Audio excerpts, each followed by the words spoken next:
കർക്കിടക ചികിത്സയെ കുറിച്ചാണ് ഞാൻ ഡിസ്കസ് ചെയ്യുന്നത്. അതിനകത്ത് പ്രത്യേകിച്ചും സ്നേഹസ്വേദ തെറാപ്പികളെ കുറിച്ച്. സ്നേഹം എന്ന് പറഞ്ഞു കഴിഞ്ഞാൽ നമ്മുടെ എണ്ണയിട്ട് നമ്മുടെ മേലൊക്കെ എണ്ണ ഇടുന്നതും അതേപോലെ ഉള്ളിലേക്ക് എടുക്കുന്നതുമാണ് സ്നേഹം. അത് നമുക്ക് സെപ്പറേറ്റ് റിവ്യൂസ്. അപ്പോൾ അത് കുറച്ചുകൂടെ എല്ലാവർക്കും കർക്കിടക ചികിത്സ എന്ന് പറഞ്ഞു കഴിഞ്ഞാൽ ഓർമ്മയിൽ വരുന്ന സാധനം കിഴികളാണ്. ഈ കിഴികൾ എന്ന് പറഞ്ഞാൽ സ്വേദനത്തിന്റെ ഒരു ടൈപ്പ് മാത്രമാണ്. സ്വേദനം എന്ന് പറയുന്നത് നമ്മുടെ ശരീരത്തില് അടിഞ്ഞുകൂടിയിട്ടുള്ള ടോക്സിൻസിലെല്ലാം വിയർപ്പ് വഴി പുറത്തേക്ക് കളയുന്ന ഒരു പ്രക്രിയയാണ്. അപ്പൊ അതിനകത്ത് പലതരത്തിലുള്ള സ്വേദങ്ങളുണ്ട്. പറയുകയാണെങ്കിൽ സ്റ്റീം ബാത്ത് ഒരു ടൈപ്പ് ഓഫ് സ്വേദനമാണ്. ഇനി പറയുകയാണെങ്കിൽ നമുക്ക് വേണമെങ്കിൽ കഷായം വെച്ച് അത് ചൂടാക്കി ശരീരത്തോടെ ഒഴിച്ചിട്ട് അങ്ങനെ വേർപ്പിക്കാം. അത്തരം തരത്തിലുള്ള സ്വേദമാണ് പരിശീലനം എന്ന് പറയും. അത്തരത്തിൽ പല ജയകായിക സ്വേദം, കഷ്ണക സ്വേദം, ഒരുപാട് തരത്തിലുള്ള സ്വേദങ്ങളുണ്ട്. പക്ഷെ നമുക്ക് കൂടുതൽ ഫെമിലിയർ ആയിട്ടുള്ള കാര്യമാണ് കിഴികൾ. അതിന് പോട്ടറി സ്വേദം എന്നാണ് പറയുന്നത്. ഈ പോട്ടറി എന്ന് പറഞ്ഞാൽ അതിന് കിഴിക്കകത്ത് എന്ത് ദ്രവ്യമാണോ ഉപയോഗിച്ചിരുന്നത് അതിനനുസരിച്ച് ഇതിന്റെ പേര് മാറും. For example ഇലക്കിഴി, മണൽക്കിഴി, പൊടിക്കിഴി, നാരങ്ങാക്കിഴി, ഞവരക്കിഴി, മുട്ടക്കിഴി, മാംസക്കിഴി. മുട്ടക്കിഴി, മാംസക്കിഴി കുറച്ച് തെറാപ്യൂട്ടിക് പർപ്പസ് ആണ്. എന്നാൽ കൂടി നമ്മൾ സുഖചികിത്സാ വിഭാഗത്തിൽ അല്ലെങ്കിൽ കർക്കിടക ചികിത്സയ്ക്ക് നമ്മൾ കോമൺ ആയിട്ട് കണ്ടുവരുന്ന സാധനങ്ങള് ഈ പറഞ്ഞ പോലെ പൊടിക്കിഴികള്, ഇലക്കിഴികള്, നാരങ്ങാക്കിഴി, ഞവരക്കിഴി പോലുള്ള സാധനങ്ങളാണ്.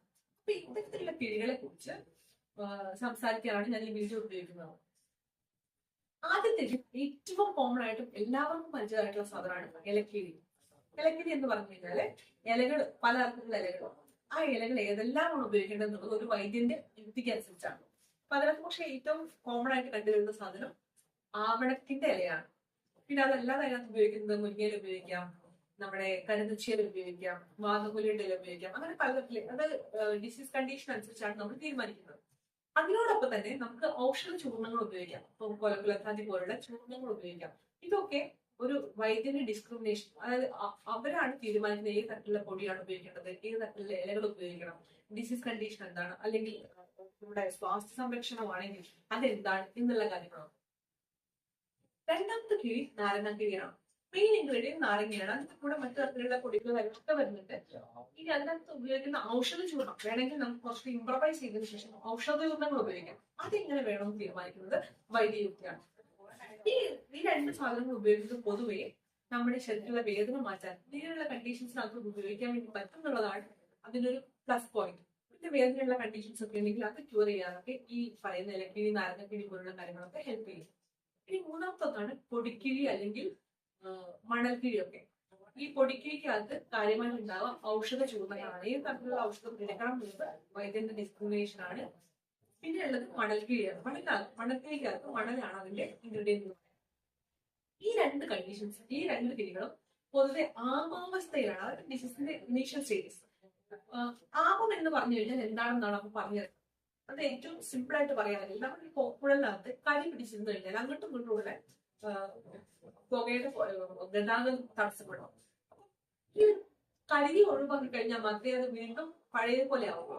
അതേ കണ്ടീഷൻ തന്നെയാണ്. എടുത്തു കളയുന്ന കരിയാണ് ശരിക്കും പറഞ്ഞാൽ ആമം എന്ന് പറഞ്ഞാൽ. ഒരു എക്സാമ്പിൾ, നമ്മുടെ മൈക്രോ ലെവലിൽ നോക്കുകയാണെങ്കിൽ ഒരു സെല്ലിൽ നിന്ന് മറ്റൊരു സെല്ലിലേക്ക് ഒരുപാട് ട്രാൻസ്പോർട്ടേഷൻസും കാര്യങ്ങളും നടക്കുന്നുണ്ട്.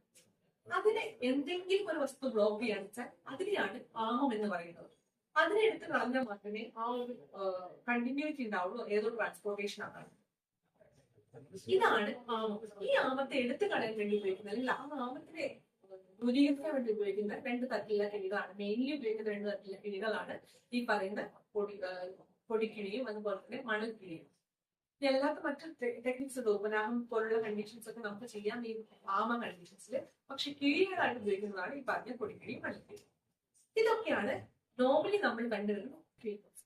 ഇനിയുള്ളത് സ്പെഷ്യൽ ആയിട്ടുള്ള ട്രീറ്റ്മെന്റ് ഞവരക്കിഴിയാണ്. ഞവരക്കിഴി എന്ന് പറഞ്ഞു കഴിഞ്ഞാല് ഞവര പാൽക്കഷായത്തിൽ തിളപ്പിച്ചൊക്കെ ഉണ്ടാക്കിയെടുക്കുന്ന ഒരു സ്പെഷ്യൽ കിഴിയാണ്. നമുക്ക് ഏത് കഷായം, ഏത് പാൽ കഷായമാണ് നമ്മൾ ഉപയോഗിക്കേണ്ടതൊക്കെ നമ്മുടെ ഡിസ്ക്രിമിനേഷൻ ആണ്. നോർമലി ഡിസ്റ്റിമൂല കഷായത്തിലാണ് നമ്മൾ ചെയ്യാറുള്ളത്. ഇനി ഇത് ചെയ്യുന്ന സമയത്ത് സ്പെഷ്യാലിറ്റി ഉണ്ട്. മറ്റു കിഴികളൊക്കെ സാധാരണ ഗതിയിൽ കിഴി കുത്തിയതിനു ശേഷം നമ്മൾ ബോഡി റെസ്റ്റ് ചെയ്യാറുണ്ട്. പക്ഷെ ഇവിടെ എന്താണെന്ന് വെച്ചാല് ഞവരക്കിഴി കുത്തിയ ശേഷം ഞവര തേപ്പും കൂടി ഇട്ടിട്ടാണ് ഈ കിഴി അവസാനിക്കുക. ഇതിന്റെ പർപ്പസ് എന്താണെന്ന് വെച്ചാല് കുറച്ചുകൂടെ നറിഷിംഗ് ആണ്, അല്ലെങ്കിൽ കുറച്ചുകൂടെ രുചികരമാണ്. നമ്മുടെ സ്കിന്നിന് നല്ലതാണ്. അതേപോലെ തന്നെ മസിൽസിന്റെ ഹെൽത്ത് ഒക്കെ ഒന്ന് ഇംപ്രൂവ് ചെയ്യാനായിട്ട് അത് ഹെൽപ്പ് ചെയ്യുന്നുണ്ട്. ഇതൊക്കെയാണ് നോർമലി കണ്ടുവരുന്ന കിഴികൾ. ഇനി അല്ലാതെ ഡിസീസ് കണ്ടീഷൻസ് ഒക്കെ വെച്ച് നോക്കുന്ന സമയത്ത് മാംസക്കിഴി എന്ന് പറഞ്ഞിട്ടുണ്ടെങ്കിൽ ആടിന്റെ മാംസമൊക്കെ വെച്ചിട്ടാണ് ഉണ്ടാക്കുക. നന്നായിട്ട് കഷായത്തിലൊക്കെയാണ് ഇത് ചെയ്യുന്നത്. അതുപോലെ തന്നെ മുട്ടക്കിഴി എന്ന് പറയുമ്പോൾ മുട്ടയുടെ മഞ്ഞയാണ് അതിനകത്ത് കാര്യമായിട്ട് ഉപയോഗിക്കുന്നത്. പക്ഷേ മഞ്ഞ മാത്രമാണ് ഉപയോഗിക്കുന്നത്. ഇത്തരത്തിലുള്ള കിഴികളൊക്കെ കൂടുതൽ ഡിസീസ്ഡ് ആയിട്ടുള്ള കണ്ടീഷൻസ്, ഇപ്പോൾ നമുക്ക് നമ്മുടെ സ്ട്രോക്ക് വന്ന കണ്ടീഷൻസ്, അവിടെയൊക്കെ നമുക്ക് കുറച്ചുകൂടെ മസിൽസിനെ ഒക്കെ ഒന്ന് ഇമ്പ്രൂവ് ചെയ്തെടുക്കാനൊക്കെയാണ് നമ്മുടെ ഈ മാംസക്കിഴികളുടെ കാര്യങ്ങളൊക്കെ. അതുപോലെ തന്നെ അവബാഹവും കണ്ടീഷൻ, കൈ പൊക്കാൻ പറ്റാതിരിക്കുന്ന അവസ്ഥയിലൊക്കെ നമ്മൾ മുട്ടക്കിഴി കാര്യങ്ങൾ ഉപയോഗിക്കാറുണ്ട്. ഇനിയുള്ളത് ഇത്രയൊക്കെയാണ് നമ്മൾ കിഴികളെ കുറിച്ച് പറയാനുള്ളത്. നോർമലി കമ്മ്യൂണിറ്റി ഉപയോഗിക്കുന്ന കിഴികളുടെ കാര്യങ്ങൾ.